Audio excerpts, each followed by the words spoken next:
is to say that we are writing from the left to the right and not from the right to the left as other cultures with different writing systems, not because we find it more beautiful that way, but because we have to write that way, and that in turn accelerates a certain kind of sequential organization in the mind that processes reality according to sequence rather than gestalt. So you can see that it's very far from the two-brain theory. It has more to do with the visual system and forms of cognition. But what happened among the Greeks is that as soon as they invented the alphabet, they had to invent a system to interpret reality through that new cognition, and that was theater. Theater is our first screen, our first frame. And the defining and refining and development of that frame gradually is going to position man as an observer, an external, detached observer of nature. Nature was also invented by the Greeks. It was called physis. There was no such thing as nature before. All these concepts come in and organize themselves to frame reality and frame subjectivity in a relationship to that reality. There were three things that were done by theater. First of all, it proposed reality as a spectacle, as a theory.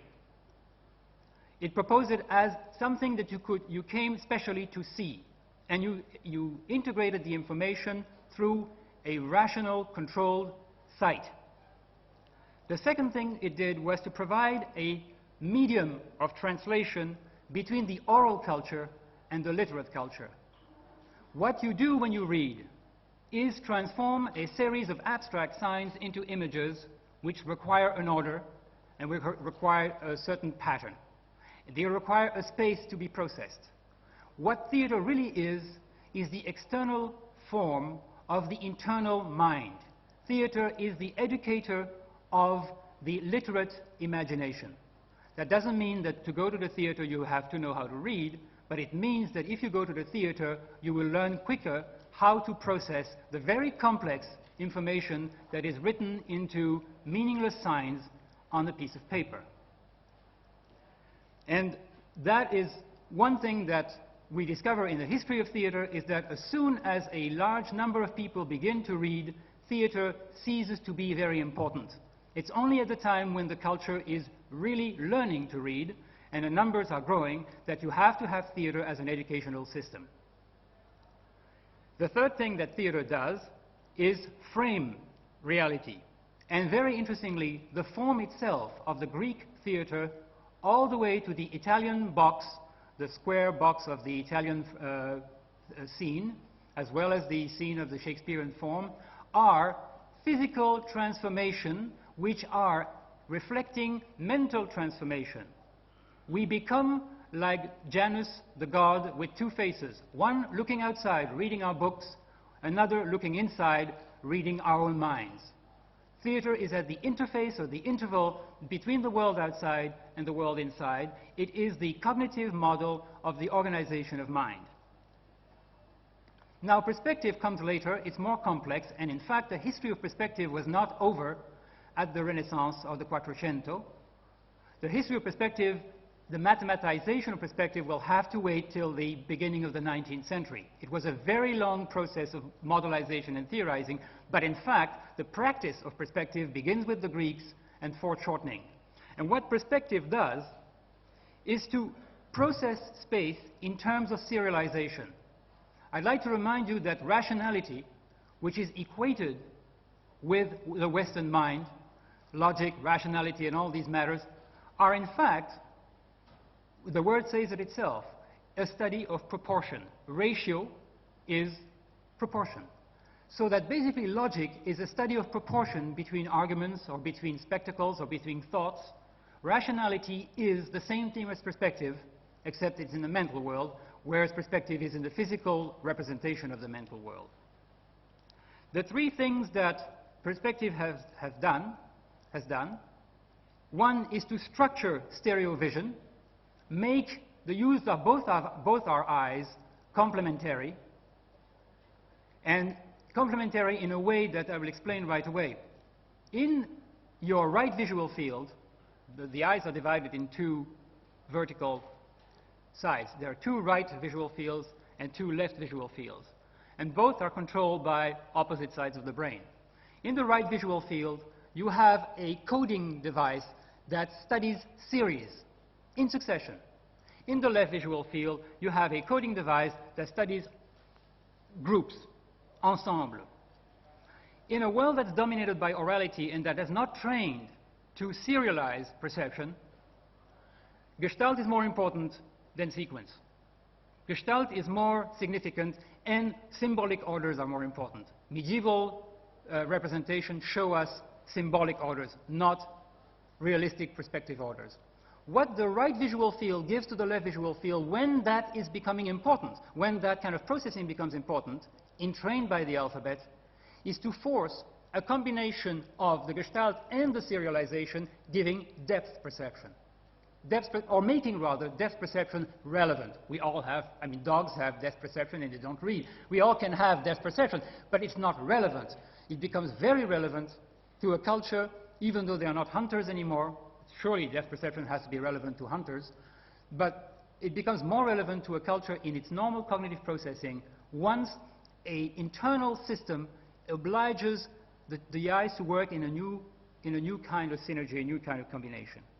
The second thing which is very important for our culture today to understand about perspective and also theater is that it arrests space. Space today is unbelievably mobile. Everything has changed, and I'm only telling you all this because I want to show you how things have changed. But theater and perspective arrest space so as to liberate the point of view, so as to liberate the self. In a tribal setting, in an oral culture, the self is not strongly differentiated from the other, not strongly differentiated from the environment.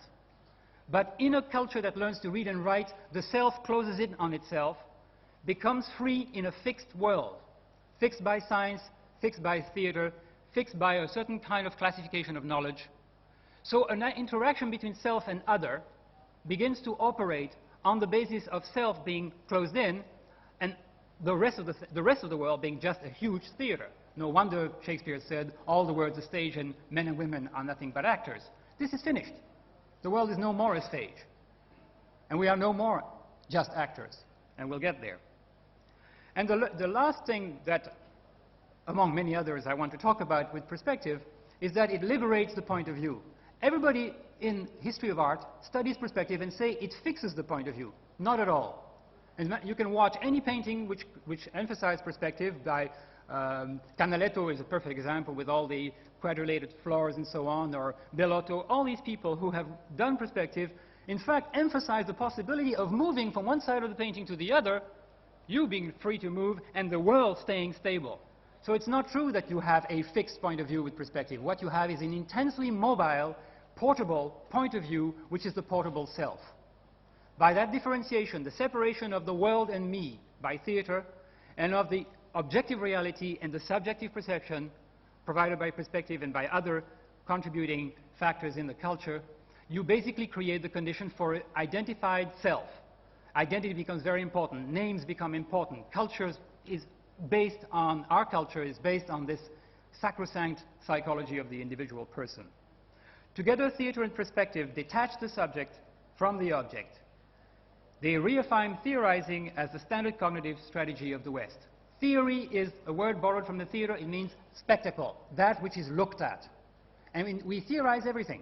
I'm not talking about academics. I'm talking about the normal person who learns to read theorizes. It's a form of theorizing reality. Always showing it, you will have a frontal relationship to it. But we have had a great reversal since the invention of electricity. Electricity, from the very moment it was applied to communication, that is through the telegraph, created a kind of transformation of the written and spoken word. The telegraph was the halfway between the alphabet of 25, 24, 26 letters, depending on the culture, and the 2 bits of the computer. Telegraph was 3 signs, the alphabet was 26 signs, let's say, and the computer is 2, or rather 1 sign, absence and presence of sign. This kind of digitization of the word will lead to what's happened today, which is a digitization of all sensory projections. So we find that there's a fantastic reversal between electricity and the alphabet. Electricity also, The point of view of the Renaissance was the guarantee of the freedom of the individual. Today, you cannot have a point of view.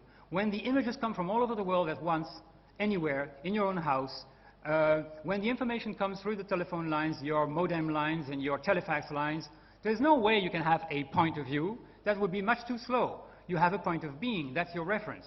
In fact, somebody wrote about an experience with virtual reality and said, my big problem was, where was I coming from? Where was I going? Where was my identity? Where was my center? Well, the center can only be the physical body, that whole, not just the physical, the whole mental, physical structure that we are. It's a point of being and not a point of view. We do not adopt a frontal attitude towards reality anymore. We have an environmental relationship to the whole of reality. It's very important, I think, to recognize that the point of view is not fast enough to deal with our experience today as ordinary people, particularly that the world is not stable anymore. Nothing is stable in this environment.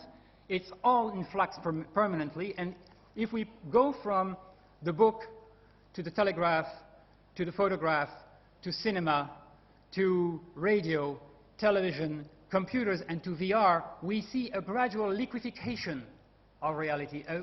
More electricity is like water flowing everywhere, and in fact making everything in constant movement, constant flux. We can't stop anything. So we have become, by the point of view, the source of stillness, from where we see the mobility of the world.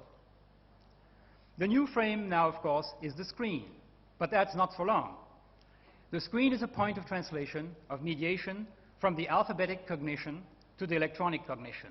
Television was the first to translate language into sensory modes, the way we, in books, were translating language into internal sensory modes. Television translates language in external sensory modes.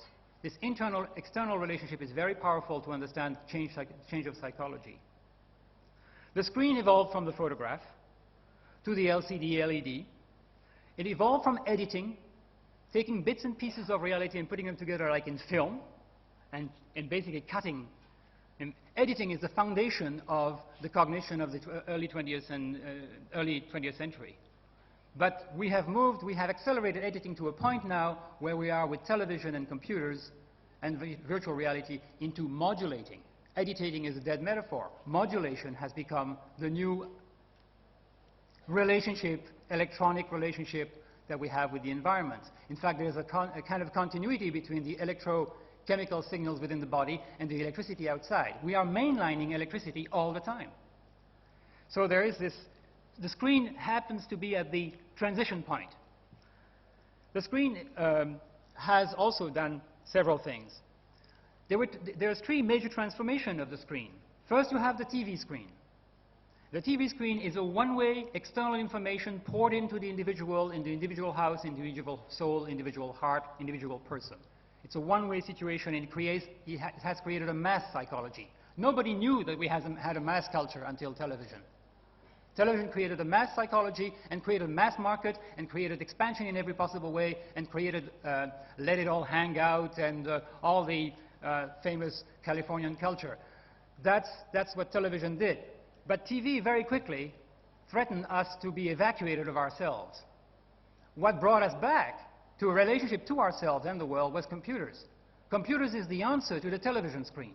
When the person can respond to the computer by interaction and processing and so on, instead of being programmed, as it is in the case of advertising and in the case of the general onslaught of television onto the culture, there is a recovery of autonomy, of personal autonomy on the part of the user of the computer screen, so that the computer is the answer to the screen. But then, what we are seeing now is a new kind of relationship to the screen which is a sort of you enter into it. You have with a virtual reality screen, you actually penetrate, you go to the other side. Something amazing happens then.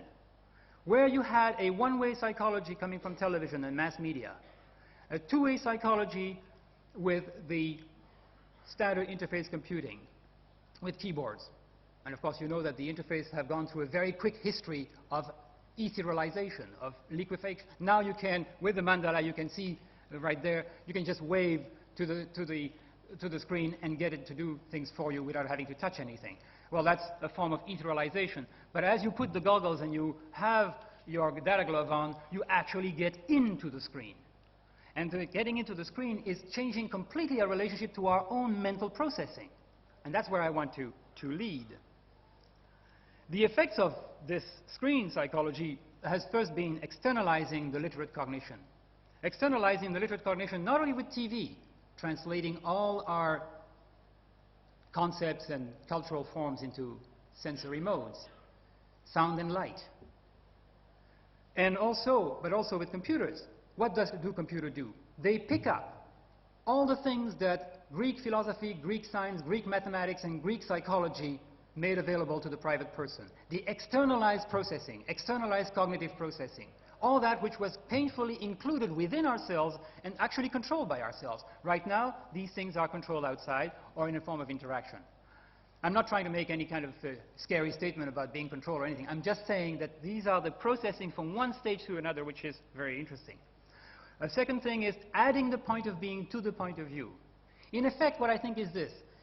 We should not get rid of our psychology, of our inherited psychology from the Renaissance man. The Renaissance man is very good because we have control of ourselves. We couldn't have control of ourselves without going through the Renaissance psychology of perspective, world, objective reality, and subjective reality.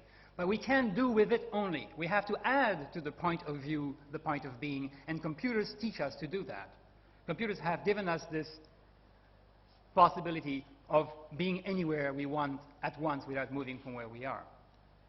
But the last thing, and the most important thing I think that screens have done, is to add touch as the new critical sensory mode. We have just had an extraordinary presentation by Ron Reisman about how important it is to simulate touch. It's not only a matter of saving lives and safety for aircraft. It's answer a deeper yearning for a sensory mode that is closer to electricity than vision. Vision is perfect for books, but electricity is touch. Electricity, the moment you are wired to anything by radio, television, or even your shaving device in the morning, or a toaster, you are in touch with one single huge electronic network which surrounds the planet. You mainline into that system, and therefore you are in touch with the whole world. Electricity is touch. It's a world of interval, and I want to describe this. The screen has called us. The screen, funnily enough, is like the sirens of Ulysses. We were looking at the theater to be detached from theater.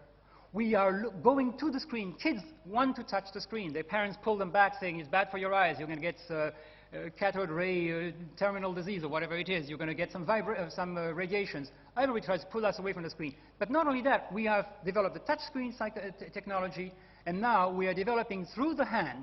We penetrate, like Cocteau's wonderful image of penetrating the mirror. We penetrate into the screen and go on to the other side. It's an extraordinary development. It's like the siren. They call it the electronic siren, calling us to go into the sea of electrons and turning it into something that we can swim in, obviously. It's an exciting experience. But it also collapses the protective interval, the protective space between the self and the world, which was created by books, by theater, by perspective. That is now being collapsed. It's being collapsed, and it brings in a kind of tactile, sensory relationship to the world at large. We are now feeling things at a distance. We don't see them at a distance. We feel them at a distance by telephone and by television and radio and computers. We are in a tactile relationship with the world constantly, but we haven't psychologically included this kind of experience in a way that makes really much sense. It's coming, though, because it's the only way to go in terms of really fully interpreting our technologies, which are psychology. The interval is now becoming the metaphor of touch. The distance between objects, the distance between people, the distance between ourselves, among ourselves. All these things are becoming an intervalar world. We have had a very minutely detailed scientific analysis of the various aspects of touch that concern the skin. But there's more to it than that. There's also the fact that we have estimation of distance and of space, which is called ma. Ma means space in Japanese, and it means the space between things.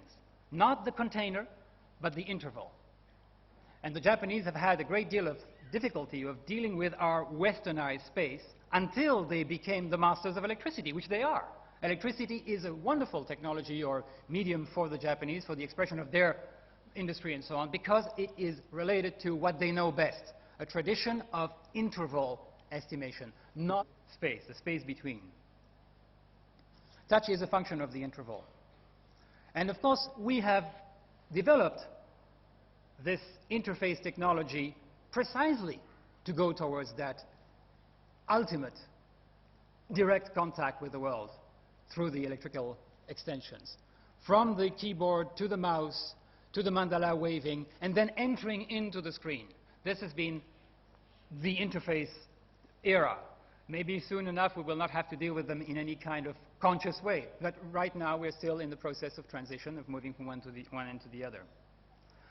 Our psychology to the fact that whereas it was nice and comfortable, you know, Da Vinci's icon is a perfect representation of the humanistic Renaissance, where a single person is the measure of all things. But when you're in touch with the rest of the world is the measure of all things, and the measure of you. So you have to, in some way, adjust to the new size. We have immensely, but we internalized it. With virtual reality, we are now capable of not only externalizing and objectifying our imaginary processes, but we're enabling ourselves to actually share it. And that's an enormous gain. A shared imagination enables us to once again consider virtual realities as a form of acceleration. An accelerator, an amplifier, and also a framer. Virtual reality is an accelerator. We've seen that speed is of the essence because of it. Just now, again, Ron describing the need to multiply the frame, the pace at which we can process the frames of vision, to have more information that is critically necessary in speed. You remember the time when cars were driving at 25, 30 miles an hour and little old ladies were saying, my God, we'll be destroyed. That speed we cannot handle. Of course, anybody can drive a car at 150 miles an hour today and still survive. Well, the fact is we're driving now at the speed of light, and we still survive. So we're capable of a tremendous amount of speed, but our technology forces us to accept the speed. Otherwise, we wouldn't have it. Then it's also virtual reality is also an amplifier. It's an explicator of cognition. See, when we read and translate the signs of the text into images, those images are often very poor. I mean, they're not necessarily poor, but often, you know, what is a university or a high school doing? It teaches people to read in depth. It obliges them to read more into a poet, into a novel, into a play.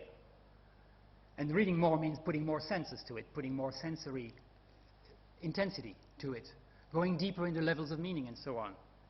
But when you have an externalized imagination, you have an explicator of cognition.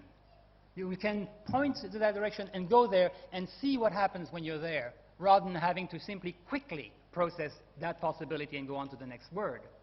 This explicator of cognition, this joint explication of cognition shared in the RB2, Reality Built for Two, which is only very primitive right now, I fully agree, but I don't see any obstacle to make it a very sophisticated medium in a very short future, except money maybe.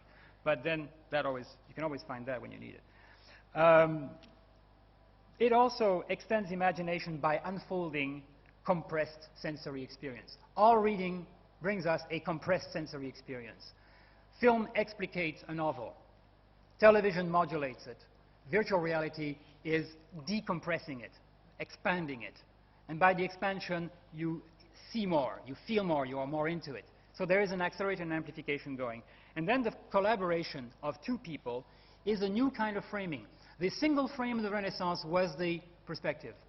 The new frame is the operating rule of the system. We have now an enormous choice of frame for our relationship with the other. It's necessary to have them. You can't throw two people into a virtual reality in the wild. They have to have a common set of operating rules, if only how to handle the equipment. But also, the actual thing that they create has to have some kind of resonance, or at least a rich dissonance that creates new things. But you can imagine where that goes. So, to conclude, the artist is now more needed than ever in the history of the Western world. The artist was invented also, to a great extent, by the Renaissance. The notion of an artist, it's not that the artist didn't exist before the Renaissance, but the artist, the specialist at this hard work, which is collecting every information at once and processing it for everybody. The artist is needed for that, because the artist is not a specialist. The artist is a comprehensive, percepting machine. Somebody said that the body is a perceptual system. The artist is a super-perceptual system in the culture. And when you have these new media, for which there is no content, as Warren Robinett made us aware this morning, you have a situation where, contrary to what McLuhan said, the medium is not the message, the medium precedes the message, and possibly the artist will find the message of that medium. Thank you.